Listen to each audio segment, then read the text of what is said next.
Alors, on va prendre un petit passage dans la paracha de Vaïra, on va essayer d'y réfléchir. Hachem dit à Moshe, Vayomer Hachem et Moshe, Renataticha Elokim les Pharaons, voilà, je t'ai mis juge devant Pharaon.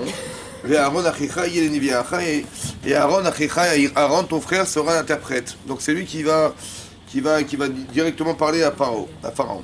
Atatedaber el kol asher tzivecha ve Aaron Achicha yidaber el Pharaon. Donc Atatedaber, tu diras et asher tzivecha, donc je t'ai ordonné. Ve Aaron Achicha et Aaron, ton frère, yidaber el Pharaon, est celui qui parlera à Pharaon.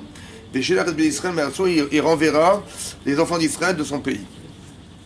Mais Hachem précise, et moi j'endurcirai le cœur de Pharaon. On va essayer de comprendre que ça veut dire endurcir le cœur de Pharaon. Je multiplierai mes signes, mes miracles, en pays d'Égypte. Velo Ishma Alechem, Pharaon. Et Pharaon ne vous écoutera pas. Venatati et Yadi et je mettrai ma main sur l'Égypte. Veotieti et Sivotai, et je sortirai mes armées. Vetarmi et mon peuple, béni Israël, Meretz Misrem du pays d'Égypte. Ushvadim Deolim par des grands miracles. Veidou Mitzrayim Kiani Hachem, et seront les Égyptiens que je suis Hachem. Ben Toti et Tiadi Mitzrayim, lorsque je mettrai ma main sur l'Égypte. Veotite Ben Israël Bitocham, que je sortirai Ben Israël de parmi eux. Voilà. Donc Hachem dit clairement, voilà ce que je vais faire, mais il prévient Moshe et Aaron leur disant, je vais vous proposer d'aller voir Pharaon et de sortir les Ben Israël d'Égypte, mais il va refuser. Donc il prévient clairement Moshe, disant il va refuser, mais c'est clair puisqu'il va lui endurcir le cœur, donc évidemment il va refuser. D'accord? Alors, moi ce qui m'intéresse c'est de comprendre ce principe, parce que est-ce que ça veut dire que quelque part dans la vie il peut arriver qu'on n'ait plus la possibilité de faire des choix? Oui, parce que là manifestement Hachem dit à Moshe, je vais lui endurcir le cœur, ça veut dire qu'il ne va pas choisir, il ne pourra pas choisir. Et ça pose un problème fondamental, qui est de savoir qu'il peut arriver des fois dans la vie, on ne puisse plus faire des choix. Et ça c'est grave, ça veut dire qu'on ne pourra pas, on va être tellement investi d'intérêts personnels qu'on serait dans l'incapacité de choisir et de faire le choix qui est nécessaire ou qui est légitime ou qui est juste. Alors comment on s'en sort? Alors le problème, il faut d'abord comprendre ici quel est le souci. Parce que il faut savoir une chose, tout ce que nous sommes, tout ce que vous êtes, n'est que la concentration de ce qu'Hachem nous a donné. On n'a pas choisi sa vie. On n'a pas choisi de vivre. On n'a pas choisi ses parents. On n'a pas choisi son environnement. On n'a pas choisi sa taille, sa couleur de peau, son intelligence, sa sensibilité. On n'a rien choisi. Tout vous a été donné. Donc, si votre intelligence vous a été donnée, votre faculté à voir vous a été donnée, votre sensibilité vous a été donnée, votre caractère vous a été donné. Alors tout ça cumulé, c'est ce qui vous permettra de choisir, n'est-ce pas? Ouais. Donc quand vous avez décidé de faire une mitzvah, ou l'inverse, si vous avez vu, vous avez compris, vous avez ressenti, vous avez décidé, vous avez bougé, mais c'est grâce à qui? C'est grâce à Dieu, ouais? Oui ou non? Oui. Donc on est quoi là-dedans, nous alors? Il y a le libre arbitre. Mais on est quoi? Puisque si j'ai vu, c'est grâce à Dieu. Si j'ai compris, c'est grâce à Dieu. C'est ce qu'on m'a donné, n'est-ce pas? C'est l'outil qu'on m'a donné. Si, comment vous dire, si j'arrive à me mouvoir, c'est grâce à Dieu. Oui, parce que c'est lui qui m'a donné les muscles, qui m'a donné l'énergie, c'est lui qui m'a tout donné. Donc il va tout donner. Donc qu'est-ce que je suis finalement? Essayez de comprendre qu'est-ce que nous sommes. Mais qu'est-ce qu'on est? C'est le prolongement. Vous dites, j'ai fait des mitzvot. J'ai compris, tu as fait une mitzvot, mais grâce à qui? Grâce à Dieu. 99, tout ça c'est Hachem, non? Non, il y a l'inné et l'acquis. C'est-à-dire? Après, l'inné, c'est ce qu'il nous a donné, et l'acquis, c'est tout ce qu'on a rajouté. Mais quoi? Mais qu'est-ce que vous avez? Mais tout ce que vous faites. Mais tout ce que vous faites est que le produit de quoi? Vous avez une neshama? Vous avez une neshama? C'est Dieu qui vous l'a donné. Vous avez des yeux? C'est Dieu qui vous l'a donné. Tout ça, c'est Dieu. C'est Akadosh Baruch Hu. Tout ça, c'est Akadosh Baruch Hu. Donc qu'est-ce qu'on est au final? Qu'est-ce qu'on est? Hein? On est quoi? Accepter quoi? Mais vous l'acceptez, vous n'avez pas le choix. On vous l'a donné. Mais lequel? Le choix d'accepter de vivre ou d'accepter de ne pas vivre. Donc qu'est-ce que vous êtes au final? Vous êtes un choix. Vous avez compris? Ce que vous êtes n'est vous n'êtes qu'un choix. Qu'est-ce que vous faites de vous? C'est tout. Donc je peux pas m'enorgueillir, je peux pas dire voilà, vous savez, j'ai réussi ma vie, j'ai réussi ma... Mais non, tu n'as fait que choisir. Tu as mis cet élément, tu l'as mis là, clac. Vous avez compris que ce que vous êtes, on vous l'a donné, et tout ce qui existe a été créé. Tout votre environnement, il a été créé par Hachem. Et tout ce que vous êtes, ça vous a été donné par Hachem. Au final, qu'est-ce qu'on est alors? Vous savez ce que vous êtes? Vous n'êtes que le choix de faire de vous quelque chose. C'est tout. Soit vous avez décidé d'une sadéquette, vous dites voilà, je vais être une sadéquette, voilà. Je fais de moi une sadéquette, ou je fais l'inverse. C'est vous qui choisissez. Vous n'êtes que un choix. C'est tout. Donc quand on prive un homme de choix, qu'est-ce qui reste?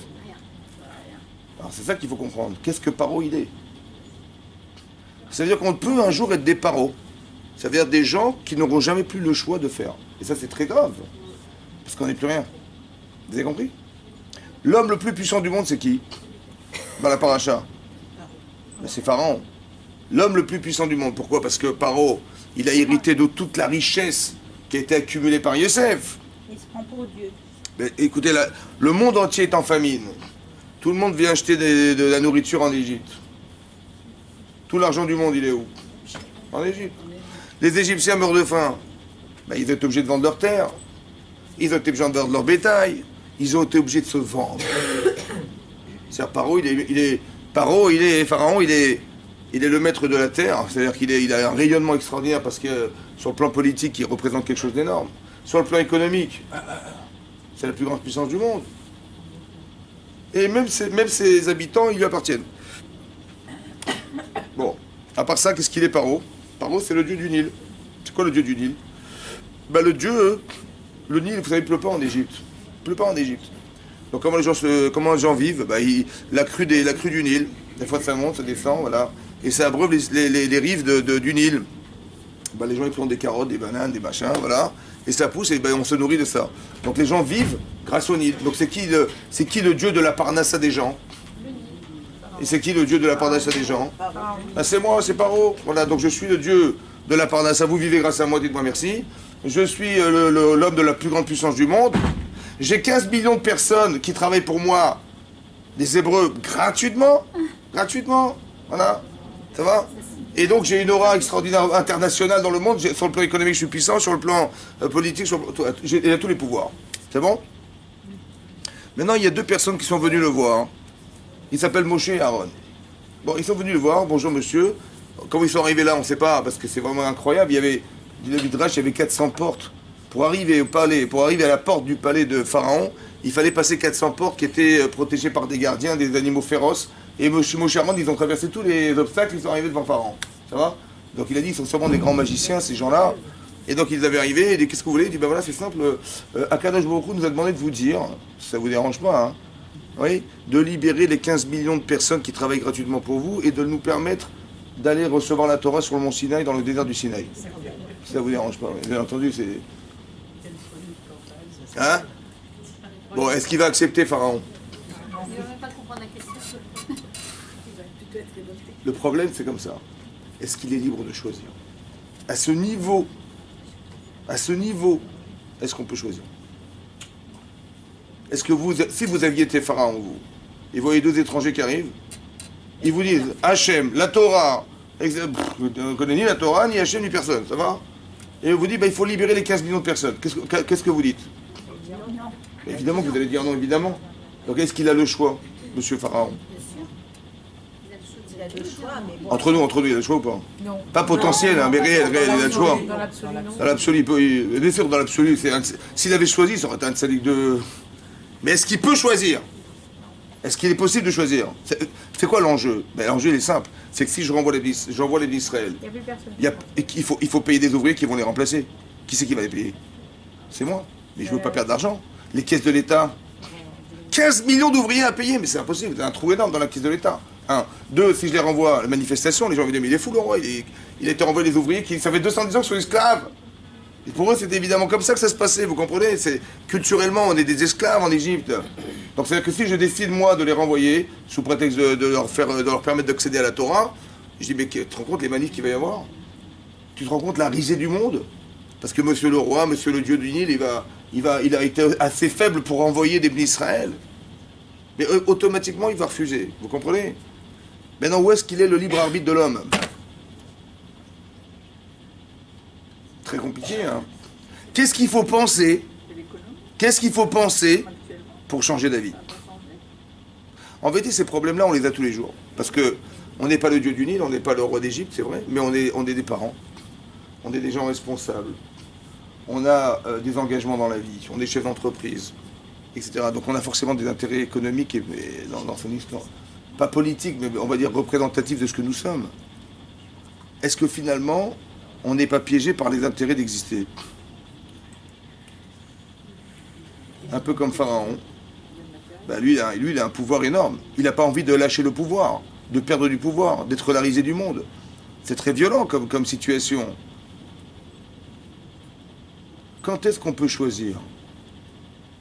Quand Hachem dit « je lui endurcirai le cœur », ça veut dire quoi? Est-ce qu'Hachem a besoin d'endurcir le cœur des gens? Dans sa situation à lui, la sienne, il a besoin encore d'y serrer encore la ceinture c'est possible, que ce soit logique, qu'il soit obligé encore de lui serrer, mais il n'a pas besoin. Évidemment, nous-mêmes, on aurait refusé, évidemment, on aurait refusé. Pourquoi Hachem? Ça veut dire quoi qu'Hachem, il lui endurcit le cœur? Alors peut-être ça veut dire, le Rav Dessler, il explique comme ça, il dit qu'Hachem, il n'a pas endurci le cœur de Pharaon. L'explication d'endurcir le cœur des gens, c'est d'expliquer que naturellement, on défend ses intérêts. Naturellement, la personne existe parce qu'elle a intérêt à vivre. Donc on est subordonné à un intérêt de vie qui fait que soit c'est un apport personnel parce que j'ai envie. Donc j'ai envie, vous avez envie de faire de la cuisine, vous avez envie de des cours, vous avez envie d'évoluer, vous avez envie de, je sais pas moi, d'avoir une famille, d'avoir des enfants, de fonder un foyer, vous avez envie, c'est l'envie qui vous pousse à faire, n'est-ce pas? Donc l'envie est nécessaire. Seulement le problème c'est qu'on peut être subordonné au plaisir et au désir et à l'envie. Comme ici, il a envie d'être le roi, mais il n'a pas envie de perdre ce pouvoir. Vous avez compris qu'il est auto-piégé par le désir. La pensée, quand vous réfléchissez, pourquoi vous pensez? Parce que vous avez envie de penser. Vous avez envie de certains. Vous ouvrez le journal, ben votre regard il s'arrête où? Ben là, vous avez envie de lire. Vous avez vu un titre, ça m'intéresse. Et vous allez réfléchir à ce qui est marqué.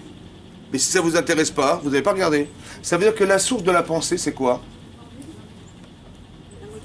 L'envie, le désir. C'est parce que vous désirez que vous réfléchissez. Mais si je n'ai pas envie, je ne réfléchis pas. Donc c'est un avantage parce que le booster de ma pensée, c'est l'envie. Plus j'ai envie, plus je vais aller loin et je vais résister à vouloir apprendre ou à savoir, c'est vrai. Plus j'ai envie. Mais le problème, c'est que si c'est l'envie qui est le support de la pensée, est-ce que je ne pense pas parce que j'ai envie? À l'envers. C'est le cercle. Est-ce que je ne pense pas parce que j'ai envie? J'ai envie et j'ai pas envie. J'ai pas envie de perdre la royauté. J'ai pas envie d'être la risée du monde. J'ai pas envie qu'on dise de moi que je suis nul. J'ai pas envie qu'on me découvre ne pas être le dieu du Nil. Je n'ai pas envie de devoir payer des ouvriers alors que je ne les paye pas. Je n'ai pas envie. Donc si je n'ai pas envie, est-ce que je vais penser? Est-ce que je vais penser perdre? Est-ce que je vais accepter de perdre? Donc est-ce que je ne suis pas moi-même bloqué psychologiquement par le désir de ne pas savoir? Parce que si je sais, je vais souffrir, et si je souffre, je vais perdre. Je ne veux pas perdre, donc je ne veux pas penser. Donc ce blocage intellectuel, il est fondamental. Il faut le comprendre, ce problème. Si c'est la pensée qui est articulée par mon désir, et que je ne veux pas penser, parce que je vais souffrir de ce que je vais savoir, si je sais que je vais le libérer, mais je vais être la risée du monde. Si je sais que je vais libérer, je vais avoir les manifestations, comment je vais les gérer? Si je sais que je vais les libérer, mais je vais perdre de l'argent. Mais on peut poser ce questionnement en amont de ce que vous venez de dire. C'est-à-dire qu'à la limite, Pharaon, s'il se posait beaucoup de questions, il pouvait aussi se dire, tiens, y a-t-il un créateur au-dessus de moi qui m'a créé? Il ne se la pose pas la question. Il se la pose pas la question. S'il se pose la question. Pourquoi les gens, mais à votre avis, pourquoi les gens sont athées? Pourquoi les gens ne sont pas dans la... Pourquoi les gens sont athées? Ça les arrange. Parce qu'il ne faut pas que Dieu existe. Parce que, mais si Dieu existe, on est des pions. Si Dieu existe, je suis obligé de me subordonner à des lois. Si Dieu existe, donc je suis obligé d'être soumis à quelqu'un, j'ai pas envie. Donc, en vérité, par réflexe. Attention, là je vous arrête, parce que Pharaon, il avait des superstitions. Il avait des croyances dans ses superstitions. Mais dans ce qu'il arrange. Mais toujours dans ce qu'il arrange. Mais évidemment. Attendez, je vous explique un truc. Si je renvoie les pays d'Israël, moi je suis Pharaon, mais évidemment je vais perdre. Automatiquement, je vais dire non. C'est ça, parce que je ne suis pas dans l'intérêt de la liberté des autres, je suis dans l'intérêt de soi. Tous les grands dictateurs de l'histoire, c'est quoi? Mais vous imaginez, vous voyez Bachar el-Assad, il a tué 300 000 personnes. Bon, qu'est-ce que vous pensez de lui? Il est gentil. C'est un gentil monsieur. Mais lui, il pense c'est logique ce qu'il a fait. Oui, Vous comprenez ou pas? Pourquoi? Parce qu'ils se sont opposés à son pouvoir. Pourquoi c'est logique? Logique. Logique, non? Parce que, mais pourquoi c'est logique pour lui? Mais parce qu'il va justifier intellectuellement l'intérêt qu'il a d'être président. Bien sûr. Donc tous ceux qui vont contre ce principe, ils sont fous. Donc il faut les éliminer. Qui c'est qui va gouverner si je suis pas là? Vous avez compris ou pas? Il va légitimer un crime. Mais c'est intellectuellement qu'il l'a fait parce qu'il a le désir d'être président. Mais tu vois qu'il y a des manifs, les gens se plaignent. Alors, tiens compte de ce qu'il dit. Non, non, non, non. Vous savez, ils ont rien compris les gens. Parce que si je m'en vais, qui c'est qui va gouverner? Vous vous rendez compte de ce qui va se passer? Donc il faut les tuer absolument.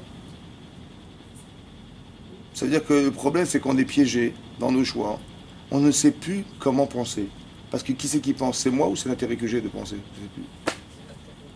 Ce que je vous dis là, c'est ça l'endurcissement du cœur. Hachim, il n'a pas besoin de lui serrer le cœur. Et c'est même ridicule, je vous dis pourquoi c'est ridicule. Est-ce qu'Akadosh Baruch Hu, il a besoin de retirer la liberté d'un homme pour arriver à sortir d'Israël d'Égypte? C'est honteux qu'il le fasse. Parce que ça veut dire qu'il est faible. Quand il a rendu quelqu'un un pantin. Voilà, il fait ce que Dieu a besoin. Mais non, Dieu il n'a pas besoin.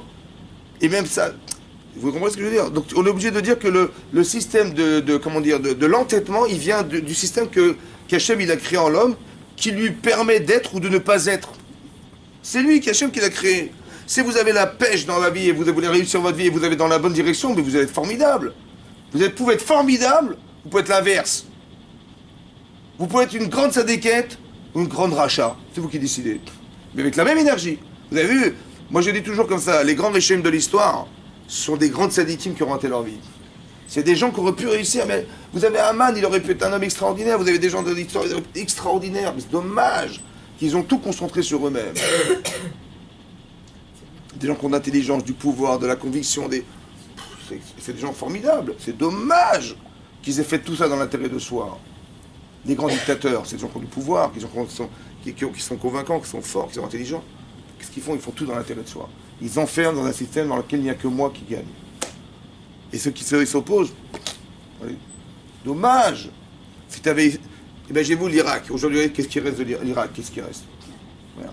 Mais l'Irak, c'était la deuxième puissance mondiale de pétrole, quand même. Il y avait de l'argent, quoi. S'il avait investi dans son économie, dans la recherche, dans les universités, dans la médecine, il aurait fait un fleuron du Proche-Orient, c'est sérieux. Vous avez compris? Il ne reste plus rien. Parce que, toujours dans l'intérêt de soi, on se perd à croire que le pouvoir que nous avons, nous l'utilisons que dans le sens réflexif de la vie. Mais c'est pas ça vivre. Et on voit que l'akshanout, c'est-à-dire l'entêtement, il vient essentiellement de l'acharnement, de l'intérêt qu'on a d'exister. Pour soi. C'est ça. Vous avez compris, quelqu'un qui est entêté, il ne veut rien entendre, il ne veut pas vous écouter, parce qu'il a forcément un intérêt profond qui l'empêche de penser que vous avez raison. Parce que si vous avez raison, il va souffrir. Mais comme il ne veut pas souffrir, il va forcément intellectuellement refuser ce que vous allez dire. Est-ce que l'entêtement, c'est pas un manque plutôt de connexion dans les intelligences? Parce qu'on voit dans les enfants, vous avez des fois des enfants entêtés, vous ne comprenez pas pourquoi, alors qu'il n'y a pas un intérêt en jeu. Mais si, il y a l'intérêt, c'est sûr. On ne peut pas être entêté pour rien. Peut-être pourquoi ils se braquent? Pourquoi ils se braquent? Ils pensent qu'ils ont raison. Mais c'est pourquoi? Parce que l'intérêt de ne pas être en difficulté. C'est un intérêt. Je n'ai pas envie d'être en difficulté devant un adulte. Et pour qui elle se prend, madame, et pour qui machin, moi aussi j'existe, et dadam, donc il va s'entêter, parce que peut-être la manière dont on lui a demandé, on lui a proposé, il avait honte, et donc il va dire, mais ou c'est de la vengeance, ou de la rancune, ou il va vouloir vous envoyer balader, c'est comme ça. Mais c'est pas dans l'intérêt propre de se faire respecter, monsieur, vous comprenez? Il y a toujours un intérêt, obligé, j'ai intérêt.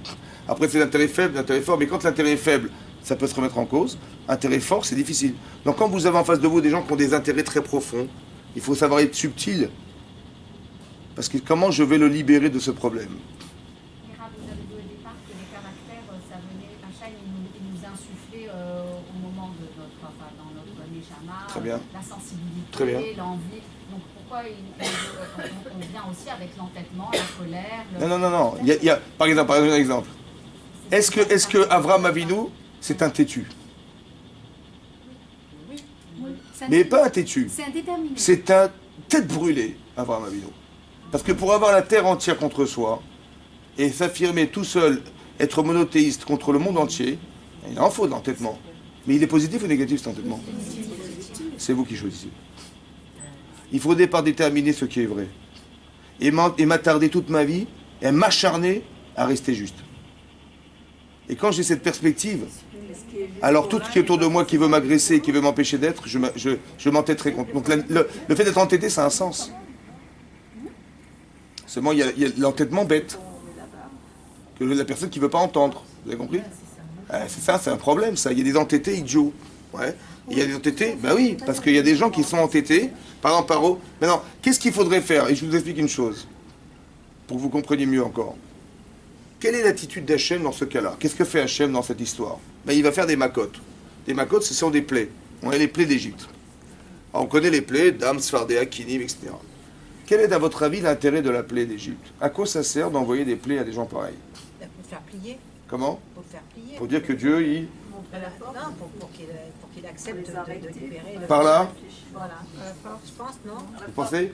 Je pense Est-ce qu'Akadosh Baruch Hu, il a besoin de montrer qu'il est musclé? Non. Mais bon, voilà, mais il a voulu se faire plier par avoir choisi. Alors, je vais dire comme ça. Si je vous oblige à croire à la Torah, ça va? Et sinon, je vais vous pendre, hein, madame. Hein. Bon, vous allez apprécier la Torah? Est-ce que vous avez choisi la Torah? Ben non, parce que je vous ai obligé. Est-ce que Hachem, il veut obliger l'homme à choisir? Est-ce que Hachem, il veut obliger l'homme à choisir? Ou il veut le permettre de choisir? Il a voulu les oppresser pour sortir l'essence de chaque personne, pour les amener à réfléchir. Mais on peut pas obliger, on peut pas réfléchir dans la violence. Mais les épreuves de la vie. Quand quelqu'un il a une épreuve. Il faut réfléchir, il faut comprendre. C'est ça que je dis. C'est la même chose, c'est la même question. Il faut, quand il nous arrive quelque chose de dur, ouais, il faut comprendre. Est-ce qu'on nous a obligés à penser? On nous a permis de penser. Ça, il faut bien comprendre. Quels sont les paramètres? Vous avez compris? Quand ça sonne? Des codes Simcha. Mais non. Il faut comprendre. Qu'est-ce que ça veut dire? Qu'est-ce que ça veut dire? Ouais. Quel est le sens des makotes? Est-ce que les makotes, c'est vrai que sur le plan, on a l'impression que c'est de la violence. Bon. On a l'impression que voilà, il va envoyer des grenouilles, il va envoyer des bêtes animaux sauvages. C'est pour lui dire aussi qu'il y a quelqu'un au-dessus de lui. Quoi. Oui, mais pas par la violence. Est-ce qu'Hachem il a besoin de montrer ses muscles? Non. Il faut le faire plier quand même, ce paro. Alors de façon intelligente. Il faut le convaincre. Intelligente. Oui, mais Comment, quelque en quoi chose les makotes de sont, naturel. en quoi les makotes sont une réflexion intelligente? Qu'est-ce qu'il aurait dû faire d'après vous alors? Alors c'est ce qu'on va essayer d'expliquer. Hein? Qu'est-ce que c'est que les plaies d'Égypte? Alors c'est quoi les plaies? Vous les connaissez les plaies d'Égypte? Dame, c'est quoi dame? Le sang dans le Nil. Le sang dans le Nil. Parce qu'ils se Après prennent Dame des Sfardéa, poils, les grenouilles. Kinim les poux, ouais, des vers. Orev, c'est des animaux sauvages, la lèpre, des machins comme ça. Les sauterelles, la grêle, voilà, voilà ce qui t'arrive. Il y a une distinction aussi, on commence à distinguer là, en ce moment entre les Israël, Goshen et ça y est, on commence. Ah ben on voit clairement que ça, les plaies ne s'appliquent pas du tout sur les Bnei Israël, zéro. Donc on voit bien qu'on a fait une distinction. On a protégé et on s'est abattu. Mais qu'est-ce qu'on est en train de faire à votre avis? Alors, On est tous égaux, mais il y en a qui le sont plus que d'autres. oui, mais c'est pas ça, j'ai compris. Mais mon sujet, c'est pas ça. C'est pas de montrer la différence et créer du racisme. Non. L'intérêt, c'est de comprendre derrière tout ça comme ça. Qu'est-ce qui bloque la personne? Qu'est-ce qui l'empêche de choisir? Ben, c'est ses intérêts personnels. C'est quoi l'intérêt de Pharaon? Essayez de comprendre l'intérêt que Pharaon il a d'être roi. Il a de s'entêter. Quel intérêt il a de s'entêter? Ben, il a des avantages, bien sûr. Exactement. Exactement. Des avantages. Mais non. Est-ce qu'il a raison ou il a tort de s'entêter? Il a raison, il voit son intérêt. Est-ce qu'il a raison ou il a tort objectivement? Je vous explique. Ma question est suivante. Voilà. Il y a des gens qui veulent être libres. Il y a des gens qui veulent arrêter de souffrir. Ouais. Donc, il est tzaddik ou il est rachat de les retenir? Hein? C'est un rachat. Pourquoi il les retient? Son intérêt personnel. Dans l'intérêt. Donc, qu'est-ce que je dois éliminer pour arriver à le faire choisir autrement? À retirer l'intérêt. Alors, qu'est-ce que fait Hachem? Il dit voilà. Pourquoi tu t'entêtes? Parce que je suis le dieu du Nil. Tu es le dieu du Nil? Ok, pas de problème. Le Nil, il devient en sang. Ça veut dire quoi? Il est devenu du sang. Ça veut dire que c'est pas un coup de baguette magique. Hein. C'est pas qu'il a mis du rouge dans tout le Nil. C'est des millions de tonnes d'eau. Je sais pas si vous voyez, le plus grand fleuve du monde. Ben, les poissons sont morts, dit la Torah. Les oiseaux, les poissons sont morts. La végétation a pourri. Tout a pourri. Donc c'est vraiment du sang. Bon. Maintenant, quand vous voyez ça, vous êtes le dieu du Nil. Donc un agriculteur, il va venir vous voir, puisque c'est vous qui allez réparer le Nil qui ne fonctionne pas, oui ou non? Bon, je suis un agriculteur, je viens vous voir, madame. Bonjour, Paro. Bonjour, ça va? Bon, écoutez, il y a un petit problème. Voilà, le Nil est devenu en sang. Vous ne pouvez pas réparer? Qu'est-ce que vous faites? On va essayer. Non, vous avez. Vous savez, c'est marqué dans la Torah. Il a dit, bah, allez chercher de l'eau ailleurs. Nous aussi, on s'est transformé l'eau en sang. Oui, Je c'est dis, vrai ce qu'on mais c'est pas ce que je t'ai demandé. Je t'ai demandé quoi? Il a réparé ou pas? Il a réparé ou pas? Donc, qui c'est le dieu du Nil? Ben, c'est pas lui.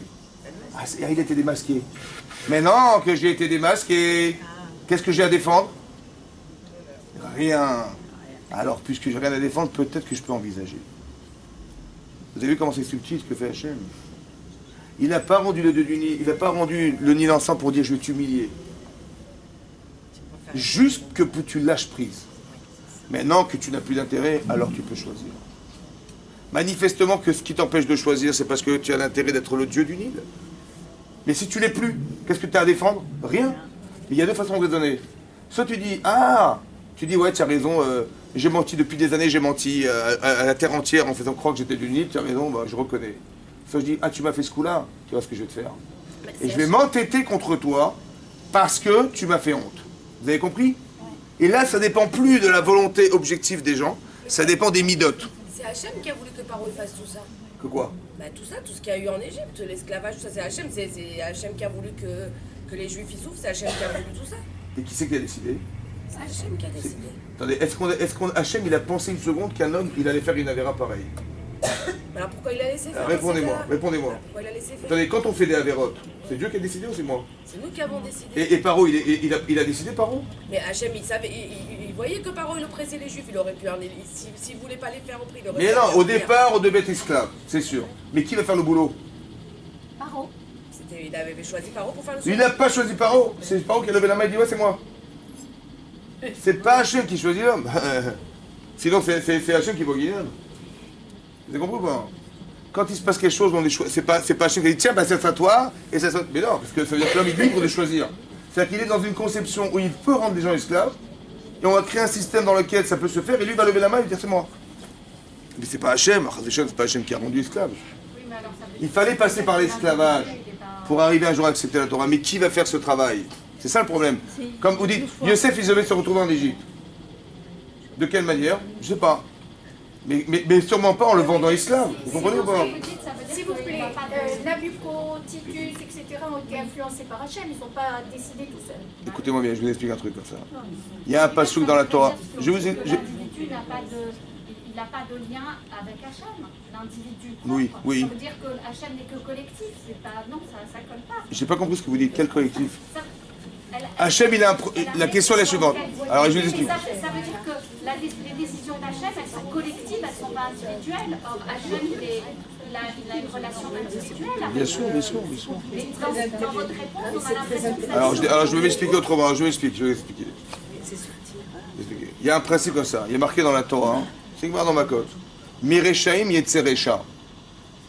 Des Rechaim, il sortira toujours quelque chose de méchant. Machal Akadmoni, c'est un machal, c'est une parabole Akadmoni qui précède le monde. Ça va?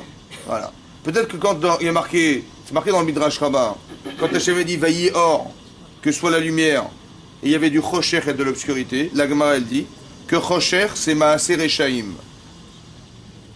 des actes de rachat, et lumière c'est des actes de tzadikim. Ça va? Ça veut dire qu'au départ, il y a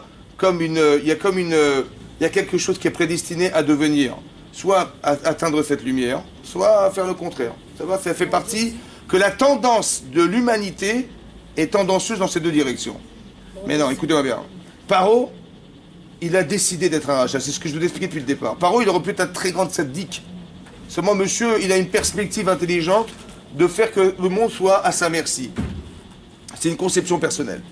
Maintenant, quand je dis, quand les Israël arrivent en Égypte, et qu'il se multiplie, et qu'il a peur, monsieur, pour son pouvoir, il a même peur qu'un jour on s'associe à son ennemi pour lui faire la guerre.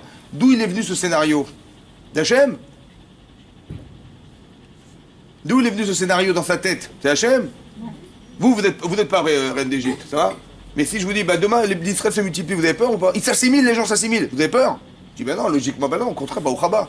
Lui, c'est l'inverse. Mais c'est sa conception. C'est lui qui décide. Vous avez compris? Parce qu'il a une conception du monde qui fait que j'ai peur d'être envahi par les autres. J'ai peur qu'un jour, il s'invente un scénario incroyable qu'un jour on risque de s'associer à son ennemi, lui faire la guerre, et hop, par où il va partir. Mais ce scénario, c'est lui qui s'est inventé à cause de quoi? De la conception qu'il a de sa vie et du monde qui l'entoure.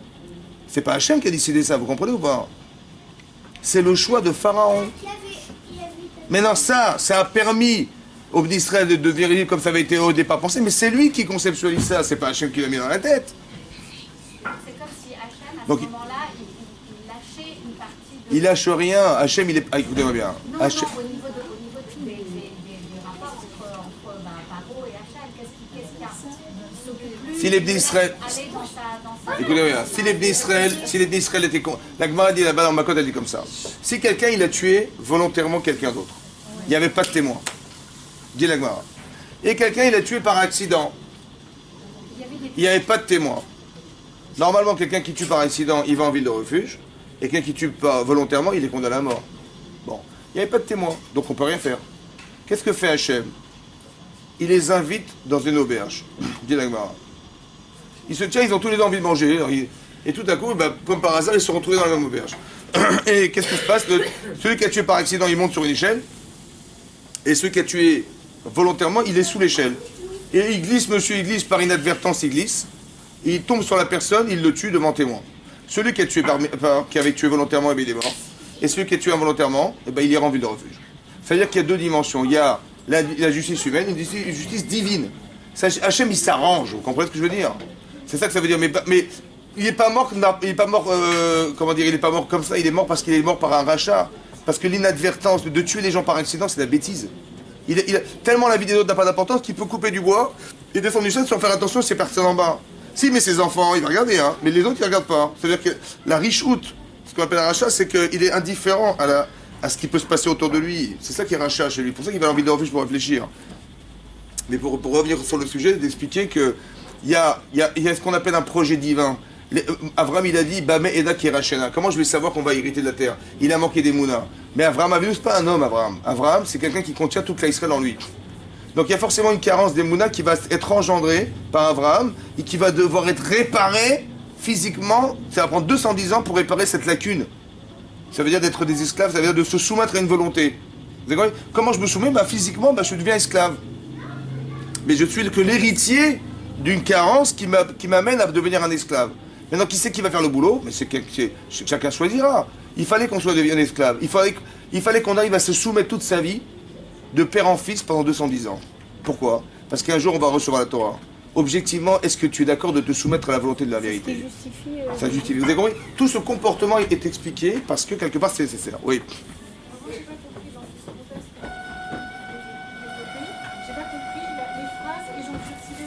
Alors j'explique. Je pense que le Rav Dessler explique que j'endurcirai, parce qu'il y a deux langages dans la Torah. Il y a j'endurcirai et j'alourdirai. Yechabed ou Yechazek. Il y a deux langages. Mais le Midrash Rabbah explique que Vaïchazek, ça vient de la nature humaine, que l'homme en vérité il cherche l'intérêt donc il va s'entêter tout seul. Mais à un moment donné, on va devoir, à force de s'entêter, il va y avoir une situation où il ne va plus pouvoir revenir en arrière. C'est ça Vaïchabed. Donc soit je l'explique que l'entêtement qu'Hachem il crée chez l'homme, c'est l'empêcher d'être libre. Comme ça on peut expliquer, c'est-à-dire qu'à un moment donné, il est perdu, il ne pourra pas revenir en arrière.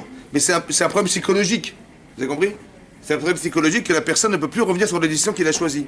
Parce qu'à force d'entériner, de répéter machin, il s'est complètement bloqué et il n'arrive plus à revenir en arrière. Soit d'expliquer comme ça que c'est l'inverse.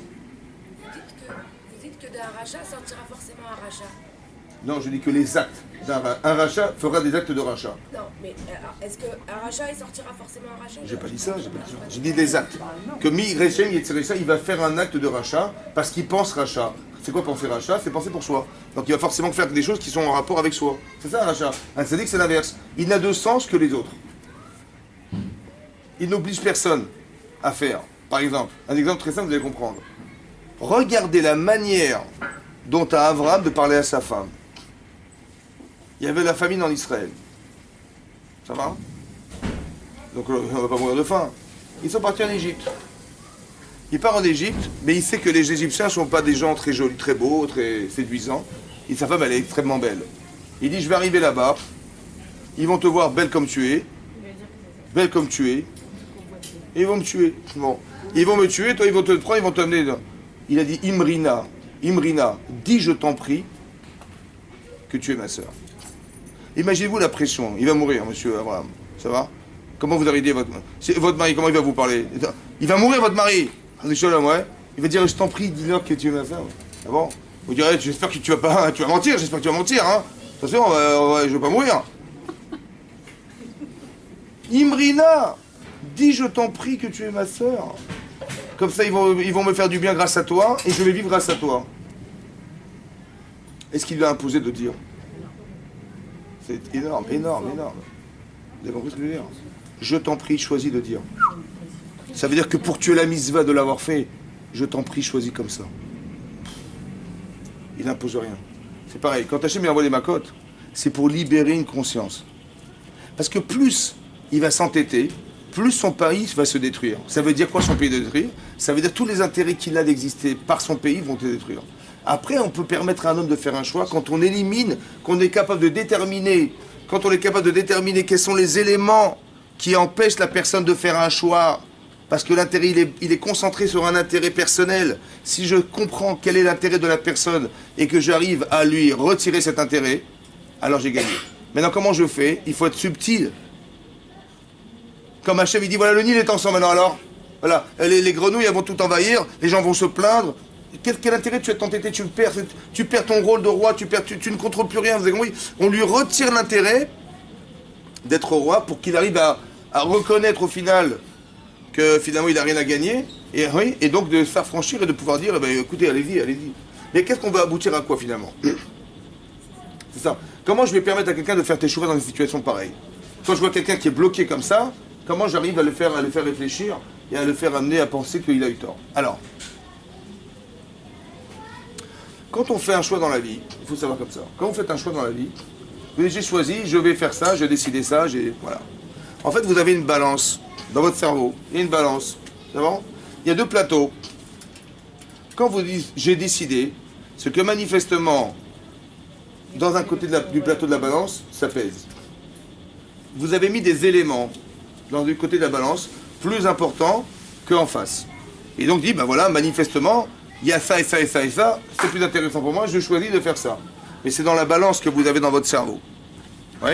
Maintenant, qu'est-ce qu'il y a dans la balance de Pharaon? Il y a lui. Voilà, j'ai deux plateaux.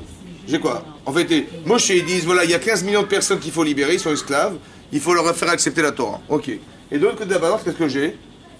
J'ai quoi? Je suis le roi du roi d'Égypte, le dieu du Nil, j'ai une aura extraordinaire, j'ai des ouvriers que je ne paye pas, voilà, etc. Voilà, il faut le côté balance. Quand Moshe et Aaron ils sont venus, qu'est-ce qu'il a dit? Il a dit, il faut le libérer. Il dit, ah bon, vous avez le temps de réfléchir? Ouais, Parashat Shemot. Vous avez le temps de réfléchir? Je vais vous rajouter du travail. Vous allez dorénavant aller chercher de la paille. Ça veut dire, je vais vous empêcher d'avoir le temps de penser. Parce que puisque vous avez un peu de temps pour vous arrêter, donc vous dites, tiens, qu'est-ce qu'on fait là, machin, on va se révolutionner. Il ne faut pas que vous ayez le temps de réfléchir. Donc je vais vous rajouter du travail pour vous occuper et vous empêcher de réfléchir. C'est ça qu'il a fait Paro, oui, non? C'est quoi l'enjeu? J'ai 15 millions de personnes et j'ai mon pouvoir, que je traduis politiquement, économiquement, voilà, c'est ça. Alors je vais lui dire comme ça. Il y a combien de personnes sur le plateau là du pouvoir? Il y a combien de personnes là-bas? Il y a combien de personnes du côté du pouvoir? Un, c'est toi. Et en fait, c'est combien? 15 millions. Tu es tout seul contre 15 millions. C'est-à-dire que toi, tu profites et tu jouis d'une vie sereine, mais tu as 15 millions de personnes qui sont assujetties, qui ne peuvent pas exprimer leur liberté, qui ne peuvent même pas parler, qui ne peuvent même pas décider de faire de leur vie leur vie. Ils ne sont pas libres. 15 millions contre toi, qu'est-ce que tu décides? C'est des gens, parce que tu t'entêtes, ils meurent. Tu t'entêtes, tu ne veux pas lâcher, ils vont mourir. Ils meurent sous les coups, ils meurent sur la souffrance. De père en fils, 210 ans d'esclavage, je ne sais pas si vous vous rendez compte, ça veut dire que le type qui est esclave, son père était esclave de son vivant à sa mort. Son grand-père, il était esclave de son vivant à sa mort, etc. Tu te rends compte de la souffrance que tu organises parce que monsieur, il s'entête? Est-ce qu'eux, ils méritent cette souffrance parce que pour le pouvoir? Tu as de l'argent et tu as de la vie. De l'argent, de la vie. Qu'est-ce que tu choisis, l'argent ou la vie? Quelqu'un est prisonnier, on réclame une rançon. Qu'est-ce que tu fais? Tu payes ou pas? Hein? On paye, pourquoi on paye? Pour libérer, en Mais général. pourquoi on paye? Mais non, on paye pas, non, qui reste en prison. Ça dépend, c'est spaghetti là. Hein? Vous savez pourquoi vous payez? Parce que l'argent ne vaut rien face à la vie. Je suis d'accord. Ah, bah, c'est pour ça que je suis d'accord. Très bien. Et lui, qu'est-ce qu'il pense? Lui, Que l'argent est plus important que la vie. Absolument. Donc qu'est-ce qu'il faut faire? Il faut inverser les notions. Que dans sa tête, l'argent, le pouvoir, ce qu'il a gagné est plus important que la vie des autres. Il faut inverser les notions. Que la vie est plus importante que tout. C'est pas la vie de 1, c'est la vie de 15 millions. Vous avez compris ce qui se passe? Il n'a pas honte. Parce que pour lui, les critères, on lui a dit depuis qu'il est petit, tu vas être le roi, tu vas être les machins, tu vas réussir ta vie, tu vas... Donc il vit que dans l'intérêt de soi. C'est ça qu'on l'a cultivé dans cet esprit-là. Donc quand il voit les gens souffrir, mais c'est normal, et comment je vais gagner ma vie? Hein? Il n'a pas le choix. Comment? Il a été éduqué comme ça, donc il n'a plus le choix. C'est ça le problème. Le problème de l'objectivité des choix. Est-ce qu'Hachem, il nous a enfermés dans une subjectivité au point où on ne peut plus choisir, à votre avis? Non. Obligé de dire que c'est possible. Et c'est ça qu'Hachem, il s'acharne à faire sur Pharaon. Il s'acharne, Hachem. On dit, voilà, le Nil, le machin, nous on croit qu'il le punit, c'est faux. Il ne le punit pas, Hachem. Il lui permet au contraire, mais chesed, d'arriver à faire le choix de dire, mais non, laisse tomber, c'est eux qui ont raison. C'est quoi raison? C'est que j'étais méchant de croire qu'ils vont devoir mourir parce que je veux gagner de l'argent. C'est méchant de croire ils vont mourir parce que je gagne de l'argent. C'est méchant de croire que parce que j'ai des vidéos, je vais tuer 300 000 personnes, moi. Vous avez compris? C'est méchant de croire que parce que je veux devenir le roi de l'Europe, je vais tuer 60 millions de personnes. C'est méchant de croire, vous avez compris ce que je veux dire? Parce que normalement, c'est la vie qui compte, c'est pas la tienne. C'est pas ton pouvoir, ni ton argent, ni ta perspective de vie qui prime. Non, c'est pas vrai. C'est la vie qui prime. Et donc toi, ta perspective, tu la mets de côté, tu laisses vivre les gens. Ben non, c'est pas comme ça que ça se passe. Vous avez compris? Mais c'est tellement puissant chez l'homme qu'il est prêt à occulter cette notion dans son cerveau pour ne pas souffrir à l'idée qu'il va perdre. C'est ça le rachat, vous comprenez? D'être un sadique, c'est d'arriver à se dire, d'abord, est-ce que les notions sont claires dans ton cerveau? Est-ce que tu es clair dans ta tête qu'il y a la vie et il y a le pouvoir? Faut pas mélanger. C'est pas que la vie est subordonnée au pouvoir. C'est ça qu'il pense Paro. Toute ma vie, c'est le pouvoir. Et si je me vois quand je cherche à rien. Non, c'est l'inverse. En les laissant partir, il fait aussi un choix intéressant pour lui. Laquelle? Lequel? Ben, que les Égyptiens voient qu'il est capable de les laisser partir. Parce que Mais c'est un acte de faiblesse, madame, pour lui. Non, mais sinon, Mais vous dites quoi? Vous dites la morale, mais il n'est pas dans la moralité, lui, il est dans la faiblesse. Parce que maintenant, je vous explique, les gens vont se plaindre ou pas? Il n'y a plus d'ouvriers. Ils vont se plaindre? comme les gens vont se plaindre, il va préférer garder les Égyptiens que de tout perdre. Et les Hébreux, et les... Mais non, mais ils vont se plaindre. Ils préfèrent garder les Hébreux esclaves et qui est tranquille dans son pays, qu'il va les renvoyer, il va y avoir des plaintes de son peuple, ils vont peut-être lui enlever son pouvoir. Vous savez, c'est marqué dans le Midrash Rabbah. Dans le Midrash Rabbah, c'est marqué dans la parashat Shemot, que quand les notables de l'époque en Égypte, ils ont vu les Israël se multiplier, c'est eux qui ont prétexté qu'ils sont dangereux, ils vont nous prendre notre place, etc. C'est pour ça qu'ils ont été... Et Paro, il a dit, mais vous dites n'importe quoi, c'est grâce à Youssef c'est grâce aux Hébreux qu'on est aujourd'hui c'est grâce à Youssef. Et quand ils ont vu qu'il défendait les Hébreux, ils l'ont déchu de sa royauté pendant 3 mois. Melech Hadash, il est revenu avec une autre conception. Il dit, ah, vous avez raison, mais vous avez compris? Ce fameux Melech Hadash dont on parle dans la Torah, il y avait un nouveau roi, en fait c'est le même. Ça peut être le même seulement, il est venu, maintenant il savait qu'il avait tout perdu, il s'est acharné pour ne jamais perdre. Par frustration d'avoir perdu son poste pendant 3 mois. Donc c'est l'inverse. Quand un homme il cherche ses intérêts, il ne voit jamais le bien qu'il y a de libérer les gens, mais il voit le mal de libérer les autres. Parce que comment il va s'en sortir maintenant? Il va se compliquer la vie, que je vais me compliquer la vie moi. Donc la seule manière de pouvoir libérer cette conscience, c'est d'éliminer les intérêts, et surtout de comprendre que quand tu vois la vie des gens et tu vois les intérêts que tu en tires, c'est honteux de croire que, comme si que les autres étaient là pour me servir, comme si que l'autre était là pour arriver à combler mes besoins personnels. Tu mets l'argent d'un côté, tu mets la vie des gens, tu fais. C'est comme déjà dans la conception, c'est faux. Parce qu'on a mis la priorité sur les moyens, sur le pouvoir, et ça, les gens, ça les rend fous. C'est-à-dire qu'ils ne sont plus capables de réfléchir. Parce que dès l'instant où je suis prisonnier d'un intérêt, j'ai énormément de mal à me libérer intellectuellement et à penser que c'est pas grave, tu vas perdre. Et tu ne peux pas perdre. Il y a comme un blocage, comme une sorte de blocage de non-souffrance. Parce que si je pense que je vais perdre, et si je perds, je vais souffrir, et comme je ne veux pas souffrir, donc il ne faut pas que je le sache. Comme je sais que je vais les libérer, c'est qui va souffrir? Si je libère l'Israël, qui c'est qui va souffrir? C'est moi. Mais est-ce que je veux souffrir? Non. Mais souffrir, ça veut dire quoi? Quand je suis moi assujetti aux autres, ça va pas ou quoi? Tout ça, c'est des principes, ouais, qui font que je vais m'entêter à l'idée que, comme comme un père de famille ou une mère de famille, elle peut s'entêter pour garder son image de mère ou de père. Elle va faire souffrir, elle peut faire souffrir ses enfants. Elle peut alors elle va les obliger à faire parce que tu dois respecter ton père et ta mère. Ça va? Et je vais m'imposer et tu vas être obligé de faire ce que je te dis, etc. Alors que quoi, qu'est-ce que ça va créer? Ben, des malaises, des gens qui vont dire ben, la pire des mères c'est ma mère, le pire des pères c'est mon père. Voilà. Vous avez compris? On n'impose pas aux autres parce qu'on est, au contraire, on a un pouvoir, mais je l'exerce non pas contre la personne.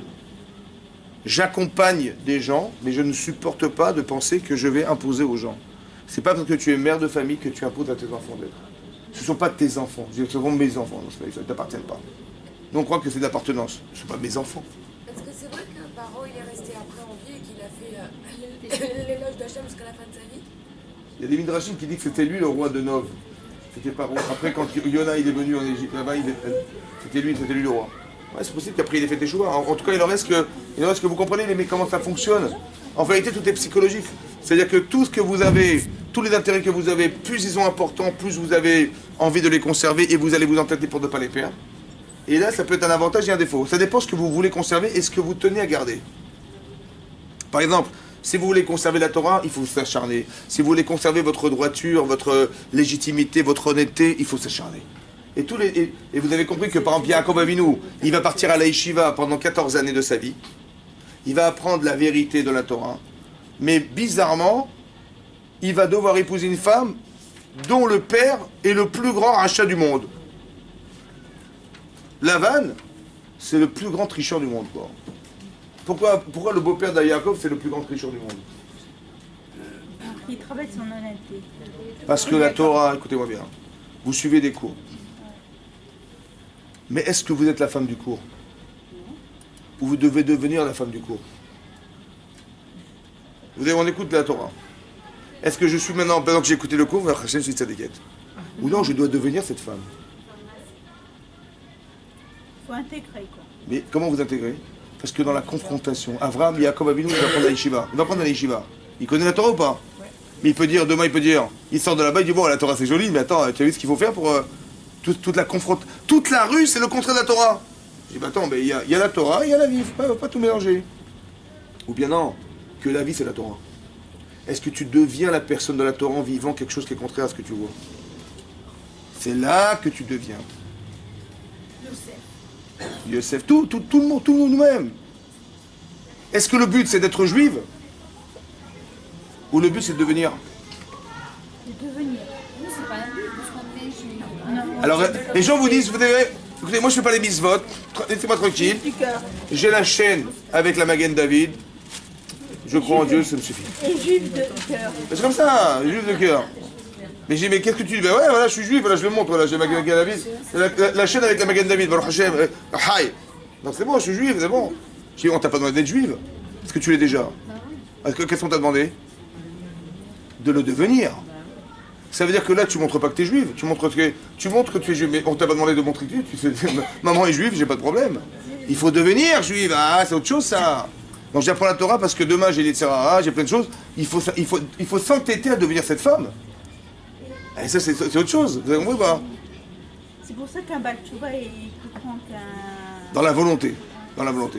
Et un guerre Tzedek aussi. Oui, dans la volonté, il est plus grand. Pas dans la connaissance et dans l'expérience, mais dans la volonté. Ouais. On a analysé le parcours de Pharaon. En face de lui, il y avait les Hébreux. C'était pas encore les Israël. On les analyse pas là. Il faut les analyser. Qui il avait en face de lui? En face de qui? Pharaon. Il avait Les Hébreux. les Et donc? esclaves. Et donc? Donc il faut analyser le parcours des esclaves aussi. Pourquoi eux? Vous pouvez pas, pourquoi ils sont devenus? Alors j'ai expliqué. Parce qu'en fait, ils sont là que parce qu'un jour. Par les amis esclaves, c'était décidé déjà depuis Abraham. Exactement. C'est ce qu'on a expliqué. Donc Oui, il y a c'est un pour ça. double problème. Ben, en vérité, chaque chose a un sens. Ça veut dire qu'on est la résultante des erreurs, entre guillemets, de nos ancêtres qu'on doit combler. Et d'un autre côté, dans quelle situation ça doit se vivre? C'est Hachem qui l'a décidé comme ça. Comme par exemple, Yosef, il a été vendu esclave par ses frères. Pourquoi esclave? J'ai pas compris qu'ils sont devenus esclaves depuis Abraham. Parce qu'Abraham, il a dit, bah, Me'eda Kerachena, comment je vais hériter de la terre d'Israël? il n'a pas eu confiance en Dieu. Il ne s'est pas soumis à la volonté d'Hachem. Mais comme Abraham, il contient tous les descendants en lui-même.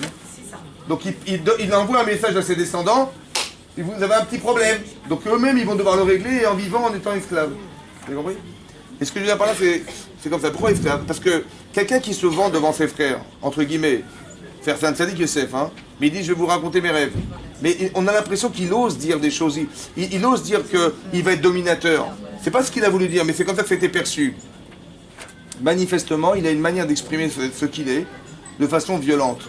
Ça veut dire, je suis ce que je suis. Quoi, tu vas régner, tu as voulu dire tu vas régner sur nous, tu vas nous gouverner, c'est ce qu'ils ont compris, oui. Manifestement, son rêve, il amène à ce que les gens ont compris, peut-être que lui, il a prédit dans cet esprit-là, hein. Et ils l'ont compris comme ça. Donc, qu'est-ce qu'il faut faire? Il faut quoi? Il faut qu'il soit capable d'être sans se vanter. Donc, il faut être un esclave. Vous avez compris? Un esclave, il va faire de lui quelqu'un de performant dans ce qu'il est, sans se vanter je suis un esclave. Vous avez compris? C'est ce qu'il avait manqué, en fait. On t'a pas demandé de parler de toi, hein. Ni que ça soit perçu comme ça, mais de faire de toi quelque chose dans la discrétion de ce que tu es, et pas dans la aura que tu voudrais qu'on ait de toi. C'est ça le problème. Vous avez compris? Donc l'esclavage, en vérité, c'est une manière de canaliser Yosef.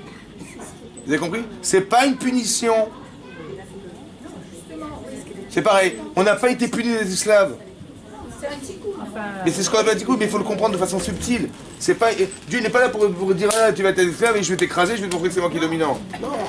C'est d'arriver dans la subtilité à interpréter ça pour comprendre que derrière il y avait une volonté profonde d'amener. Comme des enfants ne peuvent ne pas nous comprendre. Mais est-ce qu'un parent il veut punir ses enfants? Non. Seulement la personne elle dit tiens papa il m'a privé de ça, il m'a puni. Mais non, t'as pas puni. On t'a simplement. Mais il faut que les parents expliquent à leurs enfants que c'est pas une punition. Parce que quand on est privé d'un privilège, la personne comprend comme une punition. Si vous n'expliquez pas à vos enfants que c'était pas pour te punir, mais c'est pour t'arriver à retirer, à comprendre qu'il y a des choses plus importantes que ça, ou bien que tu n'as pas respecté certaines choses, expliquez l'importance, mettez sur la balance les deux éléments, et dites, tu vois, qu'est-ce que tu penses? Vous allez dire, bah oui, c'est plus important ça, bah c'est pour ça que je t'ai empêché de faire ça. Si vous n'expliquez pas quelle valeur on met, parce que manifestement, il s'est trompé, vous l'avez... Il a inversé les choses, ça va pas. Mais si vous n'expliquez pas pourquoi, donc il va dire, bah, papa, moi j'ai eu raison, papa il est pas content, il est méchant, et il faut qu'on arrive à l'expliquer, non pas par des gestes, mais par des mots. Essayez de mettre en place des choses qui, si vous avez quelque chose qui ne fonctionne pas chez l'enfant, il faut lui expliquer pourquoi ça n'a pas été juste. Il faut lui expliquer, comme parent, je vais lui dire, écoute, tu t'imaginais que tu étais tout seul avec ton pouvoir et tu as cru que les 15 millions de personnes, ils étaient rien face à ton pouvoir personnel. Ça n'a pas de sens. C'est de remettre une logique face à une perception qui va permettre à des gens de faire teshuva. C'est comme ça qu'on fait teshuva intelligemment, on va dire. Chazak ou Baruch, mesdames. Merci beaucoup. Merci.